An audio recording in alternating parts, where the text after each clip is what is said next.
तर राहुल गांधी यांनी आंदोलनात उपस्थिती लावलेली आहे आणि केंद्रीय मंत्री जितेंद्र सिंह हे आता राहुल गांधी यांच्या भेटीला आलेले आहेत। राहुल गांधी यांच्याशी ते संवाद साधतात। तर राहुल गांधी यांनी ठिय्या मांडला होता। राहुल गांधी यांच्यासह काँग्रेसच्या सगळ्या काही खासदारांनी इथे उपस्थिती लावून ठिय्या मांडला होता आणि आता राहुल गांधी यांच्याशी संवाद साधत केंद्रीय मंत्री त्यांची मनधरणी करण्याचा प्रयत्न करतात, आंदोलकांना पांगवण्याचा प्रयत्न करतात, समजूत काढण्याचा प्रयत्न करतात। आपण पाहतोय राहुल गांधी यांनी ट्विट करून माहिती पुरवलेली आहे। तर दुसरीकडे आपण पोलिसांची गृहरक्षक दलांचे रॅपिड ॲक्शन फोर्सचे हे आपण व्यवस्था सुद्धा दिसतोय तैनात करण्यात आलेल्या आहेत। वेगवेगळ्या फोर्सेस इथे तैनात करण्यात आलेल्या आहेत। तर पोलीस अत्याचाराच्या विरोधात मोदींच्या घराबाहेर धरणं देण्यात आलेलं आहे। प्रियंका गांधी, राहुल गांधी पाठिंब्यासाठी पीएम आवाज जवळ येऊन पोहोचलेले आहेत आणि गेल्या काही वेळापासून हे दोघेही इथेच आहेत। केंद्रीय मंत्री जितेंद्र सिंह राहुल गांधी यांच्या भेटीला गेलेले आहेत आणि राहुल गांधी यांची समजूत काढण्याचा केंद्रीय मंत्री प्रयत्न करतात। तर पंतप्रधानांच्या घरावर हा मोर्चा काढण्यात आलेला आहे, तिथे ठिय्या मांडण्यात आलेला आहे। केंद्रीय मंत्री जितेंद्र सिंह राहुल गांधी यांच्या भेटीला पोहोचलेले आहेत। राहुल गांधी यांच्याशी ते संवाद साधतात। तर या सगळ्या दरम्यान आज सुद्धा पोलिसांनी काही आंदोलकांना ताब्यात घेतलं होतं। तर यानंतर आज काँग्रेस नेते आणि विरोधी पक्षनेते लोकसभा राहुल गांधी सुद्धा इथे हजर झालेले आहेत आणि काँग्रेसचे काही खासदार सुद्धा त्यांच्यासोबत होते। या आंदोलकांना पाठिंबा त्यांनी जाहीर केलेला आहे आणि राहुल गांधी यांनी काँग्रेसच्या खासदारांसह आणि या सगळ्या आंदोलनकर्त्या विद्यार्थ्यांसह इथे ठिय्या मांडलेला आहे। तर केंद्रीय मंत्री जितेंद्र सिंह राहुल गांधी यांच्या भेटीला आलेला आहेत आणि राहुल गांधींशी जितेंद्र सिंह हे संवाद साधत आहेत। तर आपण पाहतोय या संदर्भातली ही दृश्य।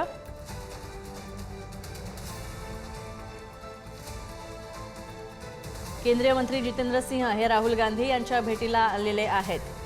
शिवाजी काळे आमचे प्रतिनिधी आमच्यासोबत आहेत। आता केंद्रीय मंत्री शिवाजी आलेले आहेत राहुल गांधी यांच्या भेटीला, काय अपडेट्स?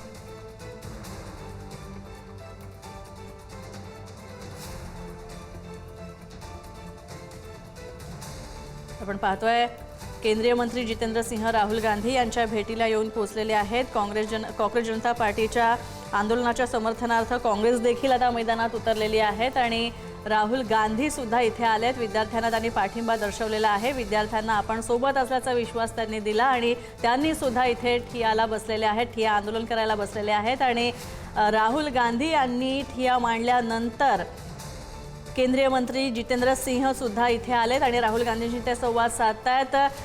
शिवाजी, राहुल गांधींशी आता केंद्रीय मंत्री संवाद साधण्यासाठी आलेले आहेत, काय चर्चा होत असावी आणि याची दखल राहुल गांधी आल्यानंतर सरकारनं घेतली आहे। सरकारमधला एक मंत्री आता इथे येतोय आणि चर्चा करतोय राहुल गांधींशी, काय या सगळ्याचा अर्थ घ्यायचा?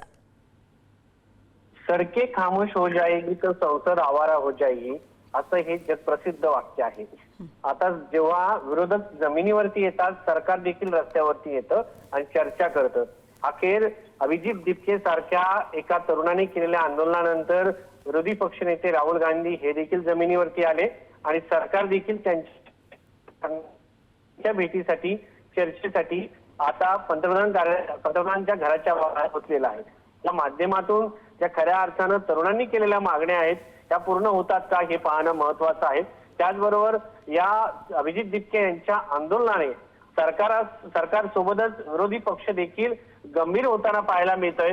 हे याचं विश्लेषण करताना म्हणावं लागणार आहे, कारण ज्या पद्धतीने अभिजित दीपके यांच्या आंदोलनाला आज देशभरातील नेते भेटी देताना पाहायला मिळत आहेत। राहुल गांधी यांनी देखील या संदर्भात स्टेटमेंट केलेलं आहे आणि या सगळ्या मुद्द्यांवरती आता विरोधकांना देखील रस्त्यावरती यावं लागलं। स्वतः सर्व खासदार घेऊन राहुल गांधी हे पंतप्रधान कार्यालयाच्या बाहेर येऊन आंदोलन करताना पाहायला मिळत आहेत। तर एकंदरीत जर पाहिलं गेलं तर जनता जेव्हा रस्त्यावरती येते तेव्हा संसदेत बसलेल्या खासदारांना देखील जाग येते असं म्हणावं लागणार आहे। जितेंद्र सिंह आता या ठिकाणी राहुल गांधी यांच्याशी चर्चेसाठी पोहोचलेले आहेत। त्या चर्चेतून काही मार्ग निघतो का? धर्मेंद्र प्रधान यांचा राजीनामा होतो का? आणि धर्मेंद्र प्रधान यांचा राजीनामा फक्त होऊन उपयोग नाही, यासाठी एक विशेष समिती नियुक्त करून, सर्वपक्षीय समिती नियुक्ती करून या संदर्भामध्ये देशभरातील वेगवेगळ्या राज्यामध्ये ज्या पेपर फुटी होत आहे त्या संदर्भात देखील मार्ग काढणं गरजेचं आहे. दुसरा मुद्दा हा आहे की अशा पद्धतीने जी शिक्षण व्यवस्था आहे जी खाजगीकरणाकडे जात आहे आणि गोरगरिबांची मुलं शिक्षण व्यवस्थेपासून वंचित होत आहेत. 1 लाखाहून अधिक शाळा गेल्या काही वर्षांमध्ये सरकारी बंद पडलेल्या आहेत. त्या विद्यार्थ्यांचं शिक्षण थांबलेलं आहे. शिक्षणाचा हक्क त्यांचा हिरावला जात आहे.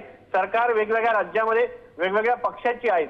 दक्षिणेकडे उत्तरेकडे कुठेही असो, विद्यार्थ्यांच्या शिक्षणाची व्यवस्था ही ठीक होण्यासाठी सरकार म्हणून आता कठोर पावलं आणि संवेदनशीलरित्या पावलं उचलणं गरजेचं आहे.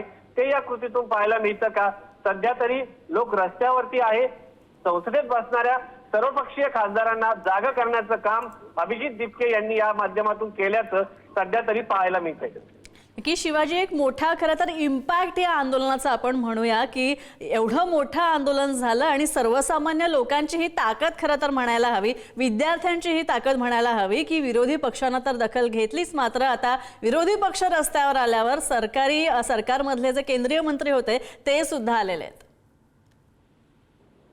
अगदी ज्या पद्धतीने मागण्या झाल्या अभिजित दिपके यांच्याकडून आणि विद्यार्थ्यांवरती लाठीचार्ज झाला, ज्या पद्धतीने विद्यार्थ्यांचं दिल्लीच्या रस्त्यावरती रक्त सांडलं गेलं, त्यानंतर सरकार आणि विरोधी पक्ष नेते झोपलेल्या सरकारला जागं केलं जातं या अगोदर आपण ऐकलं होतं. मात्र झोपलेल्या विरोधी पक्षाला ही जनतेने जागं केलं आहे या आंदोलनाने असं म्हणावं लागेल.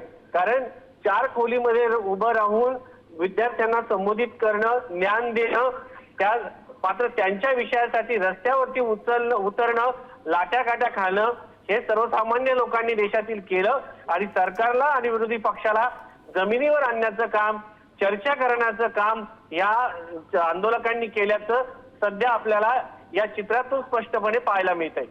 नक्कीच शिवाजी, पण आता केंद्रीय मंत्री जितेंद्र सिंह आलेले आहेत आणि खरं म्हणजे पंतप्रधानांच्या निवासाबाहेर जेव्हा हा विरोधी पक्ष आणि त्यांचे सगळे कार्यकर्ते आणि हे सगळे आंदोलक विद्यार्थी जमा होतात आणि केंद्रीय मंत्री जेव्हा येतात तेव्हा नक्कीच एक संवाद सुद्धा होतोय राहुल गांधी यांच्यासोबत केंद्रीय मंत्र्यांचा. काय नेमका संवाद असावा?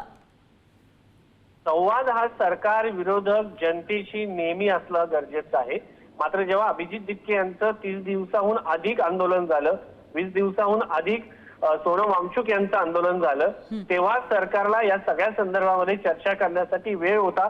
सरकारने का चर्चा केली नाही हाच खरा तर या संदर्भातील प्रश्न आहे. मात्र दुसरीकडे विरोधकांचे अनेक नेते सुरुवातीला या आंदोलनाकडे पाहायला मिळाले.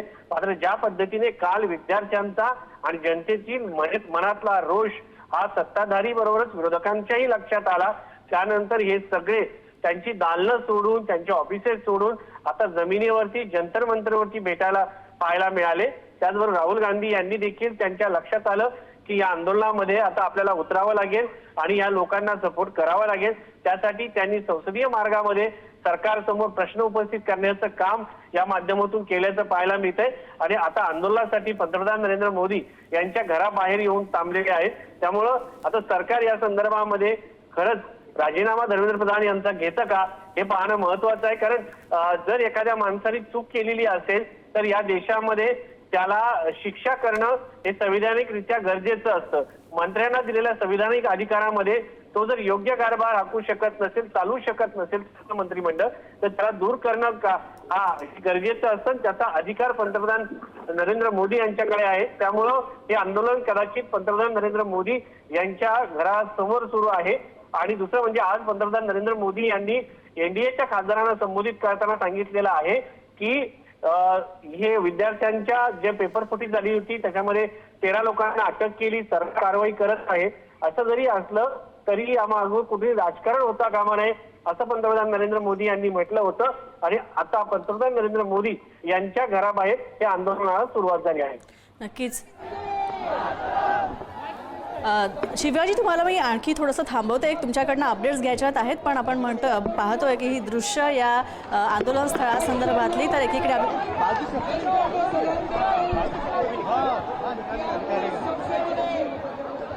दुनिया के सबसे बड़े तानाशाह को ललकारने की हिम्मत किया।